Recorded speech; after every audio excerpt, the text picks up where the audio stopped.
Well, good morning, Vesta. Well, good morning. It is so nice to have you here. Thank you, thank you. Well, I'm Vesta Smith, and we bought our house in 75, which was 50 years ago.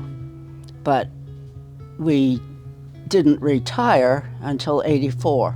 So I have only been here 41 years as a permanent resident instead of just as a summer resident. But we bought the house to retire to, and it was the best thing that ever happened in our lives. Awesome. Because Haverhill Corner is just the greatest place to live. I could not agree more. I understand that you are over 100 at Yes. this point. You had a birthday. Yes, 100 and a half. 100 and a half. That is amazing. You Starting look on my great. next life. You are doing great. Maybe you can share a favorite part of Haverhill history. Like, what have you enjoyed the most about Haverhill from a historical perspective? Well, actually, what I enjoyed the most was the people. But we also just love the fact that we still have so many of the original houses that were here when it was the county seat. It's just wonderful to people that come to visit are so happy to see the old houses and, oh, is that how old it is? Yeah. That is a great part of it. And so today represents History Day here. It's our inaugural History Day event. We are so glad that you're able to join us and be with us. I guess if there's just one sentence about you that you would like to share, or your house, that might be interesting for our viewers. Okay, but one thing that is unique to my house here in Haverhill Corner is the fact that I have Rufus Porter murals in my house. Beautiful. He was an itinerant painter, came up the Connecticut Valley, and he would stop and spend as much time in a house that it took to do the murals. And I'm not sure whether any big money changed hands, but he had room and board while he was doing the painting, and then he would go back to Connecticut and regroup. And mine are very different because instead of being seascapes like so many of them are, mine is a picture of Lafayette's Chateau, La Grange. Oh, wow. And the books feel that my murals were painted the year that Lafayette made his successful return to the United States after the war. However, people were renting the house at that point, and it doesn't really make sense that they would pay as renters to have that. So 4 years later, Lafayette died, and my murals have black smoke coming out of chimneys, black flags at half-mast, and a broken branch on one of the trees on the mural, all things pointing to death. So we feel that our murals were done the year that Lafayette died, which was 1834. Oh, wow. That's very interesting history indeed. It was, and we'd like to have people come and look at them. We've had a lot of people who also have Rufus Porter murals Right. come to look and see how mine are different from theirs. Yeah. That's interesting. Okay, is there anything else that you would like to share? No, I think that's probably it. Okay, well, thank you very much for coming here today. Thank you. Stardust melody, the memory of love's refrain.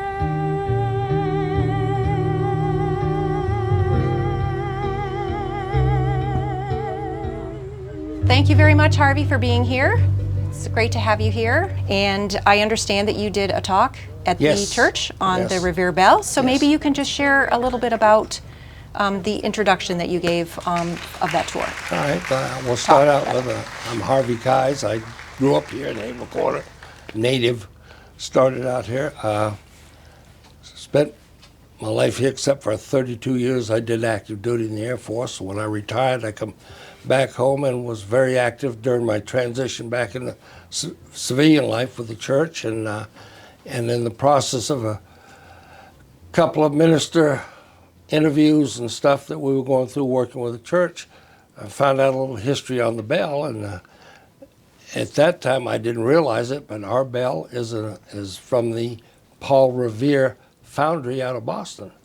It was forged after he passed away, but his son and grandson still ran the foundry when the members of the church purchased that bell back in 1833.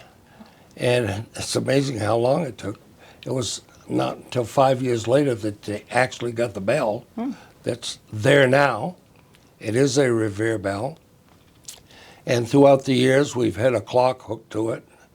At times, it had to be manually wound and reset. But now they've, although it's not working now, we're in the process of bringing it back. It has a 12-volt battery that gives it the juice to start with to keep it going. And I'm kind of swapping around here, but we got some pictures 3 weeks ago, thanks to Mike Lavoie and his boy Ty, or his assistant. And the pictures show the Revere logo of Revere Boston cast into the bell. Yes. It weighs, the original bell weighed 802 pounds. The clapper was another 29 pounds. So the total is 833 pounds, if my math is right. And they bought it for 25 cents a pound. Oh, if you can imagine that, for $208. Got too many figures floating around here. Yeah. Hey, you're doing better at the math than I would, I think. Try to keep them straight. But, and then several things has happened. There's fires in the village and stuff, but the last fire was in 1903. The brick building on the west side of the Highway Route 10 down there had a chimney overheated in February, and it caught on fire and the whole block went. And the Exchange Hotel, the granite blocks for the pillars are still in place where the Exchange Hotel was, and there were pigeons up in there that caught on fire, and they flew into the church. And there's burnt timbers right now today in our steeple from the pigeons. But there was quite a bit, because they had to replace some of it and fix it. But you can still see a few burnt timbers up there that were, it was quite interesting. That's amazing. So, that's amazing. So what would you say is your favorite piece of Haverhill history, if there is one? Or you can tell us a couple. There's a couple of things. I like the fact that when the original charter was granted, the town had to have a church and a minister. And that was in 1763, correct? That's when the charter was granted, okay. Yes. And Haverhill and Newbury shared one, because their charters dated the same time. Yeah. Governor Page down in Portsmouth is the one that's where it was located then. It wasn't in Concord. And it was granted through him, and they come up and established it.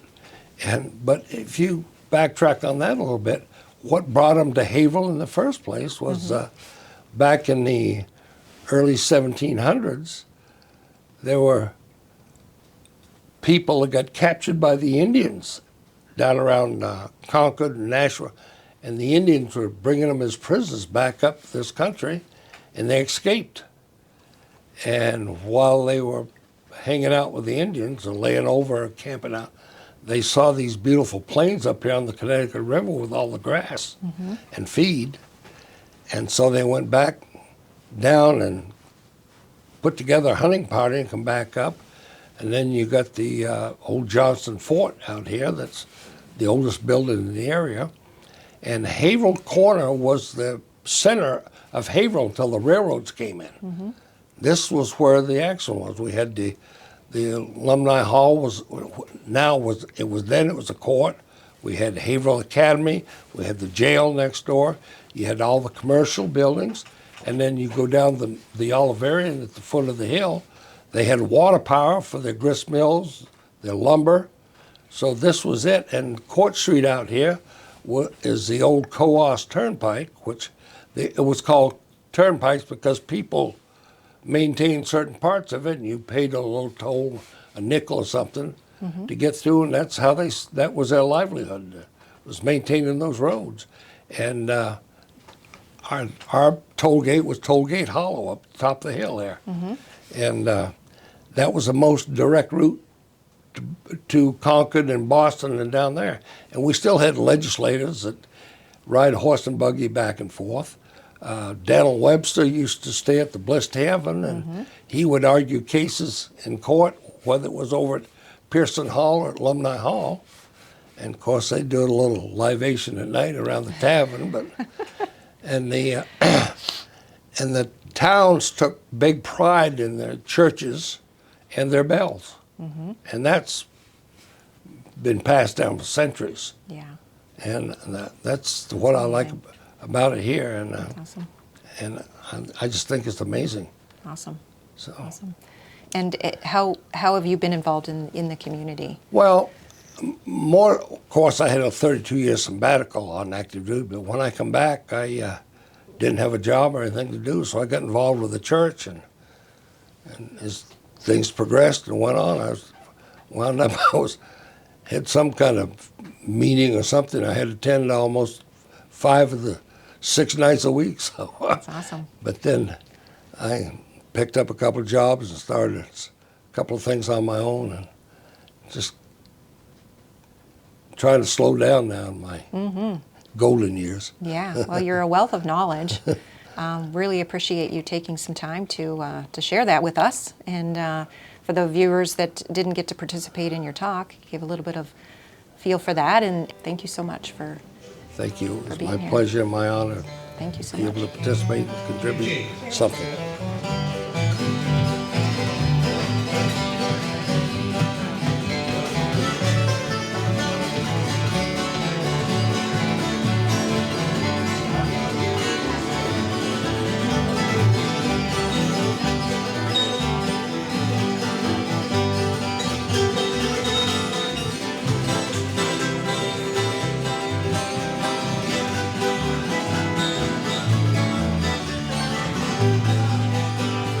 Just because you think you're so pretty, just because you think you're so hot, just because you think you got something that no other girl has got. You take and you spend all my life. You treat me like some Mr. Santa Claus. Darling, I'm through just because you think you're so.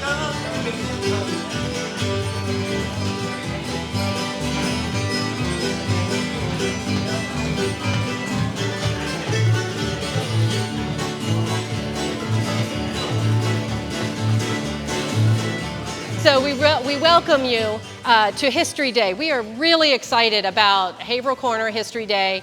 My subject is Underground Railroad, slavery institution in our country up until the 13th Amendment when it was abolished completely, and the Civil War. This is my time frame. I'm stuck in it. So let's just very quickly, since you've gotten a sense of the day and you've gotten a sense of the history here, right? But what was going on here when this Underground Railroad was happening? Court Street was Cohos Turnpike, like I-91, except it was here. It was a turnpike for stagecoaches in the 1700s, 1800s. There were 75 to 100 people brought to Haverhill Corner every day. That is why every other building in this district is a tavern, because you had all of these stagecoaches coming here with passengers, with products. Stagecoach drivers would have to make the stop before they headed north. You also had, this was Grafton County's court seat. So this is the courthouse. Court of Records, the library building. Down a couple buildings is where the old jail is. That was a Grafton County jail. So if you got sentenced in this courthouse, they would send you down to that jail. And that meant Littleton all the way down to Lebanon, all of that, all of Grafton County, they came here. So we're talking about this place here, this Court Street and the Commons, hopping, jumping, packed, okay? You had Bliss Tavern. It was a restaurant upstairs. It was for social dances. It was a hotel for the lawyers and the judges who came and worked here in the courthouse. All the defendants that would come, you know, when you had a trial. Where did they stay? Taverns, taverns, taverns. They stayed there. The Bliss Tavern was also the post office, the first one in Haverhill. It was commissioned by President George Washington. History happened right here on this street. Seeing Dalton, Thayer going back and forth, picture 25 of those, okay? Horse and carriages, horse and stagecoaches, picture that. Dirt roads, and just picture the busyness, okay? So today, very sleepy town, but back then, this was the place, okay? We have Timothy Blaisdell, who is an Underground Railroad agent, who knows that he has a delivery coming from Lyme. How's that gonna work? We're right on the corner of, you know, if they had traffic lights back there, they'd have one right there. I mean, it was really busy, but it's late, and a wagon's coming up, so he's got to take these passengers.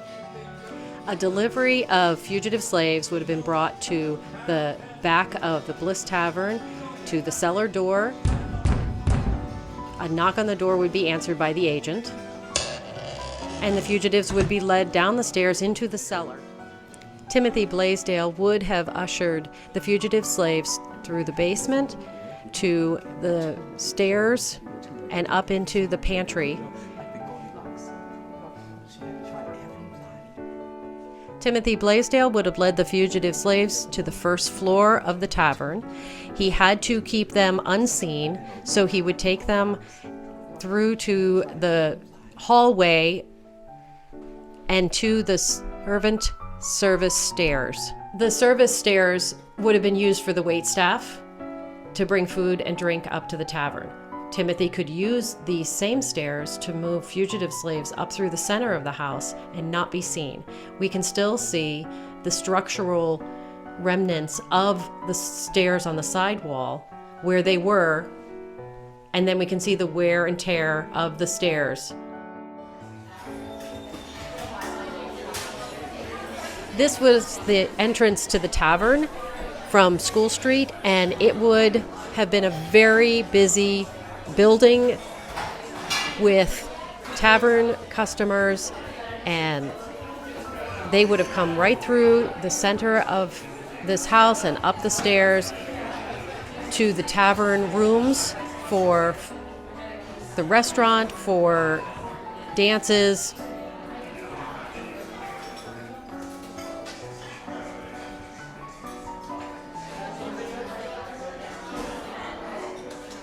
Even the waitstaff would not have used the center stairwell, and on the second floor, this closet was where the smoker was and the waitstaff usage to bring food and drink to the customers on the second floor tavern. Timothy Blaisdell had to make sure that patrons or the waitstaff were not accessing this second floor closet. And he also had to make sure that the smoke chamber was not in use so that it would not be too hot for people to hide around the chimney. On the right side of this chimney, there is a trap door that has access to the attic, and that is where Timothy would have them climb up through, and they could spend the night in the attic. On the second floor, in the closet, we are now looking at the space around the center chimney. In dire situations, when Blaisdell had to hide his fugitives quickly, he would set up a ladder and have them climb into this space. This is a picture of Timothy Blaisdell, who ran the Bliss Tavern and also was the Underground Railroad agent in the 1830s and 40s. Timothy was involved with the anti-slavery societies in Boston and in New Hampshire, and he was one of many who helped fugitives on their way northward to Canada and freedom. Let's go to C. I mean, you know, the key C, not the SEAC.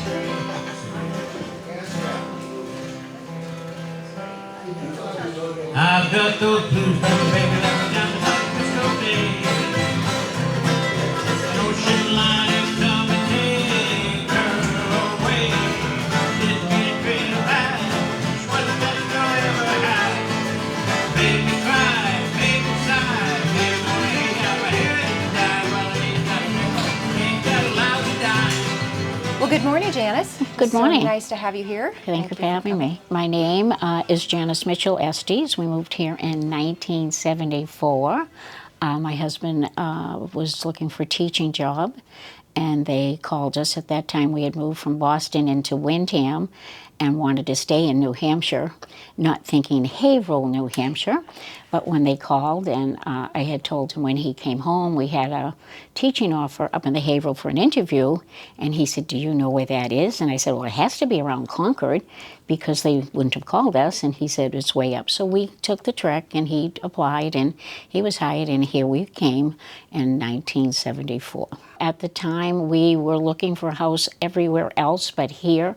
John was hired at the Haverhill Academy right here, and he did not want to live in the town that he taught. So we looked outside, and we looked. It took us 2 years before we physically moved, but he started in 1972. I happened to look up on the hill, and I saw that house, which had been abandoned by the Ellsworths. They had built out back, they had retired. And I said, "What about that house?" And he looked at it, and thank God he was a carpenter and a teacher. And so we looked at it, and we fell in love with it. When I walked in that side door, it was almost that it wrapped its arms around me. You know, coming from the city, it was like, but Frank and Ethel, in honor of their memory, they did not, they honored, I think, the history of Colonel Charles Johnson. That was the first framed house in the town.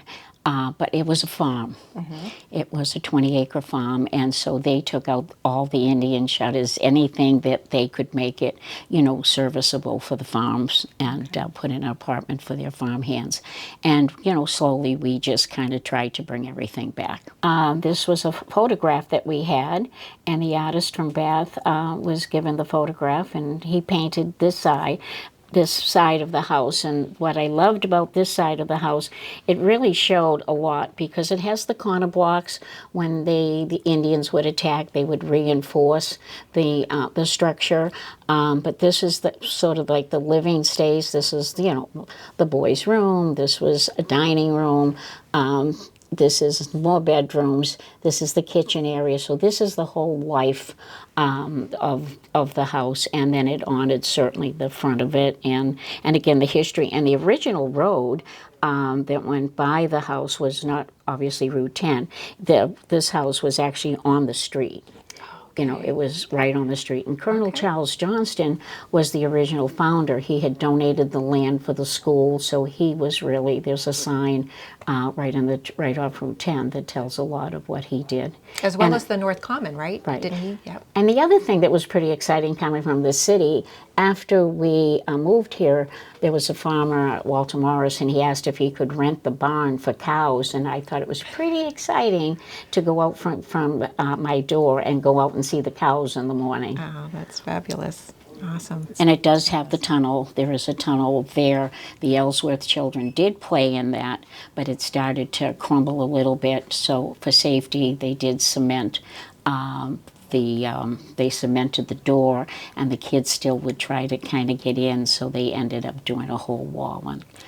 And that's part of the Underground Railroad. And that's part of the house. That's the Underground Railroad, yes. Yeah, and we do have some more information on it, but I didn't bring that today. This was a little different. Sure. Yeah, no, absolutely. And how have you been a part of the community? When I first came, I met two wonderful ladies. Their name was Helen Smith and Norma Lavoie, and they were tax collectors and worked at the town office. And when I moved in to Windham, I had started Welcome Wagon. And so I met with them and I asked them if that was something they would be interested. So they helped me and we started welcoming new people coming into the community. We restarted Cub Scouts because I was a Cub Scout leader and my husband was Boy Scout leader in the southern part of the state. So just continuing, our major change was in 1982 as the boys grew, decided to start an assisted living. So since 1982, the house has honored about 60 people that do not need nursing home, but cannot stay home safely. So that's what we do, and it's called On the Green Assisted Living. So that's a big part for all my family. Our youngest son was only 11 at the time. We're licensed, and we provide an extended family. Excellent. That's fabulous. Maybe you can share your favorite story from Haverhill. Oh, I have so many. Well, you get to pick. Well, I pick a have couple. so many. I would have to say the ladies that I don't know, Vesta. The ladies, I have so many stories. You know, get out of those high heels and get some mud boots. I was told, you know, bringing me, you know, into country, how to start a garden. I'd say if I have to pick one. And my daughter-in-law is here, so she knows it's hard for me to say just one. But we finally redid some part of our kitchen. My husband said, you know, it can't be a trampoline anymore. And so we did replace the one section that did not have a cellar or basement. And so we had the contractors come, and I said, I know we're going to find a treasure. I know they've left arrowheads or gold coins or something. So as they dug and dug and dug, the only thing after what they found was a weekly reader. That was the only thing that was found, so I wanted to just bring that. I don't know if you want to see it. It was a weekly reader that was just starting, and that was the only thing that was found in the dirt. Wow. And this is from 1943. 1943. My goodness. That's pretty cool. And again, going in as senior, I just turned 82, and I'm going to follow in Vesta's steps. Thank you, Vesta. And yeah, so, but I mean, many, welcoming community. It was just fun to see the local fire department come when there was fires, the ladies auxiliary, things that you didn't experience for 32 years in the city. I think it's the community, you know, learning the community and the many functions that have gone on at the local church, the common, the car shows, my sons going to school where their father was teaching and just walking through the yard to go to school. I have to say the jungle gym that was here when, let's see, Guy's 62, Scott's going to be 60. And John 52, the jungle gym, and all those things were there. The backstop, the bandstand, coming to the library with overdue books and paying fines, going to the gazebo and reading to our kids, and just those kinds of things, yet moving into the 21st century, which is exciting, and I'm glad to be part of. Yeah, but keeping the nice, small community charm that we have here, I think it's great. Well, thank you very much, Janice, thank you for having me. There's a little dude coming down the tune.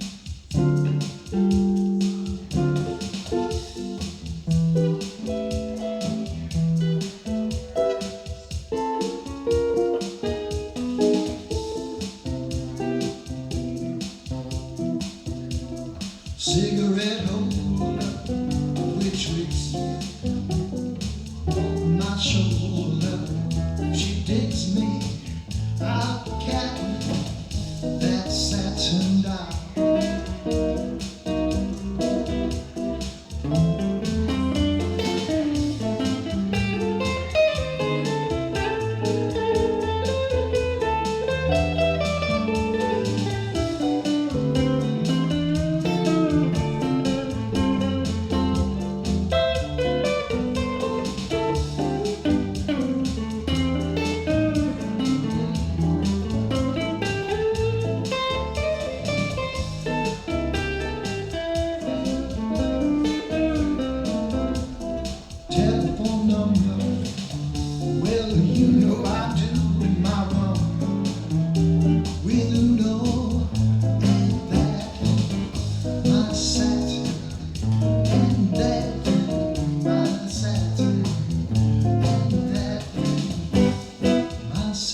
Mike Lavoie.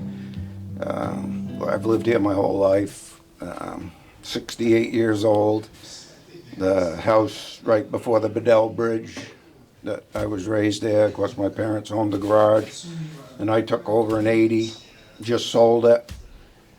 Still working, but sold it. But yeah, I've been here my whole life. I went off for 2 years to the Votech in Manchester, but came back. Been here ever since. And have you always been a part of the historical district of Yes. Haverhill? Okay. Well, no, because No? my parents' house would not be in the historic district. Okay. Nor was the house that my wife and I built new, just outside of it. But now we own what we call the Sears and Roebuck house. Right. Right. You've done a great job with that place. It's a work in progress. Yeah. Is there A little bit something like Whitaker's. Is there something that you enjoy in particular about that house, and what drew you to purchase it? We did, from my good friend Don Lehman, who lives right next door. Okay. Kind of a quick story, but we used, when his health's a little diminished, but whenever he was up, we always walked.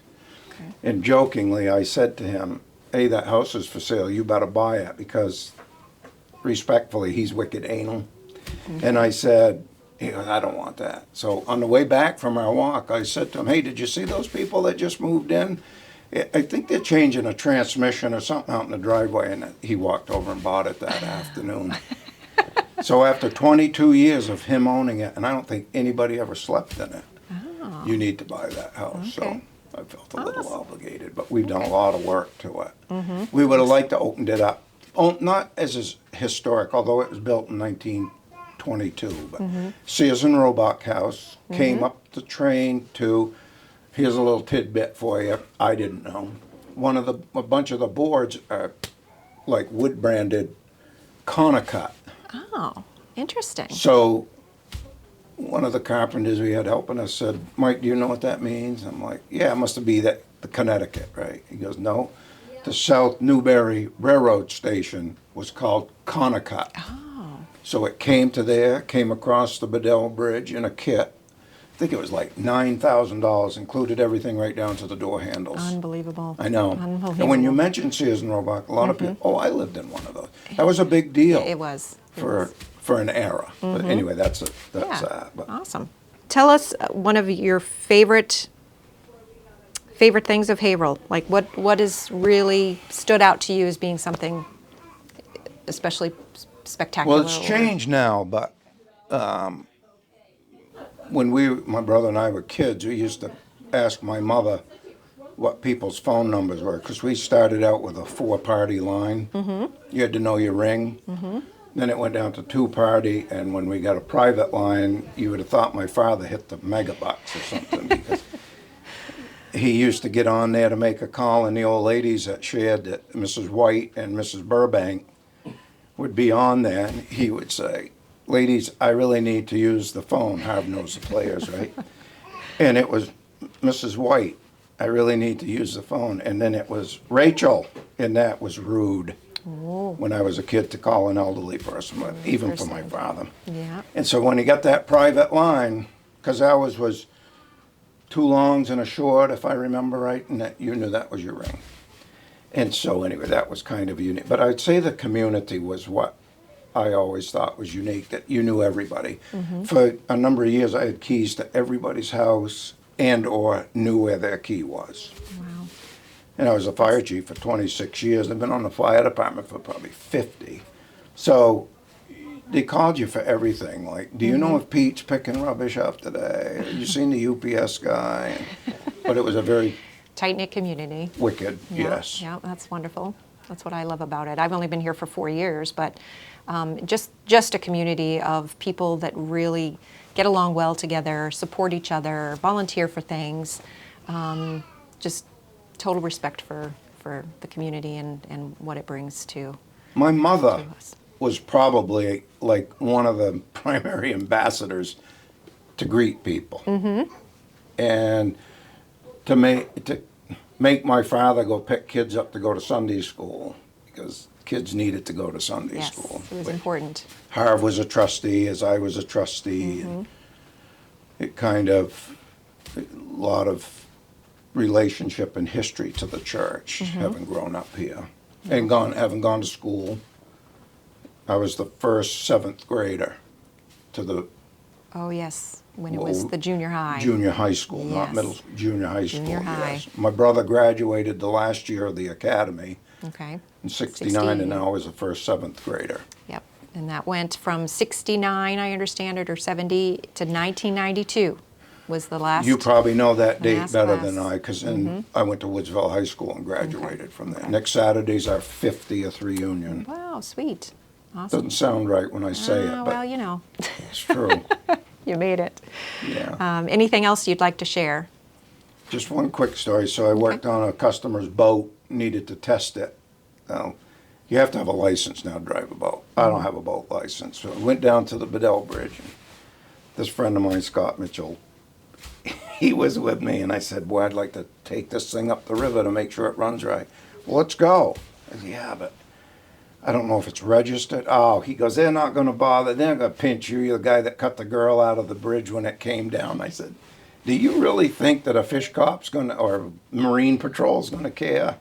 In 1979 when the bridge came down. Yes. Do you know this story? I They had do a know wedding that story. party. Yeah, but you can tell everybody. Well, 'cause so I my- do know that you rescued the bride. Yeah, well, no, bridesmaid. Oh, bridesmaid. Okay. Yeah, and that Great and that story. marriage didn't last either. But Oh. but anyway, my father and I were eating supper, and my mother had gone somewhere, and a god awful pounding on the door. So Dad, go see what that is.